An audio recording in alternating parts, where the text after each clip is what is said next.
I thought I was making a harmless joke Whoever when I marries told you my will best be friend, lucky. whoever marries you will be I agree. incredibly lucky. But she looked straight into my eyes and calmly replied, I agree.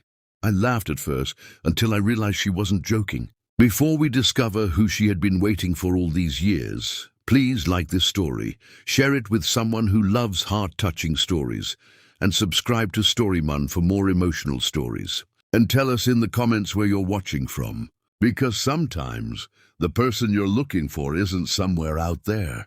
They've been beside you all along. Now let's get started. At a small coffee shop in Colorado, I was teasing my longtime friend Sienna about her terrible dating history. You know, I laughed, whoever marries you will be incredibly lucky. She didn't laugh. She simply looked at me and said, I agree. I froze. She stirred her coffee as if she'd said nothing unusual. What? She smiled. I know exactly who I'd be lucky to marry. My heart suddenly started beating faster. Sienna.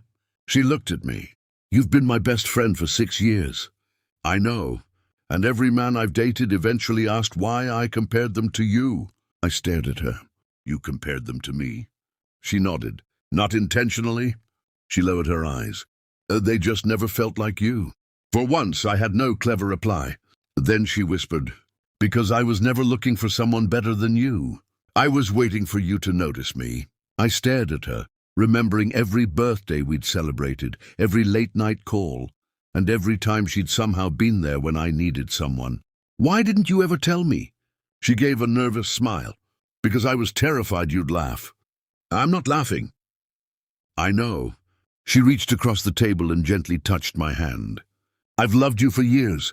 My chest tightened. I realized I'd been searching for something in every relationship that had always been sitting beside me. I think I've loved you too, Sienna. Her eyes filled with tears. So, was that joke a proposal? I smiled. Not exactly.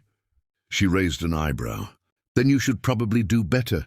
I laughed, took her hand and said, Sienna, will you marry me? She squeezed my fingers. I already told you. I agree. Sometimes love doesn't arrive with fireworks. Sometimes it begins with a friendship you've taken for granted. And one simple sentence that finally makes you see what's been in front of you all along.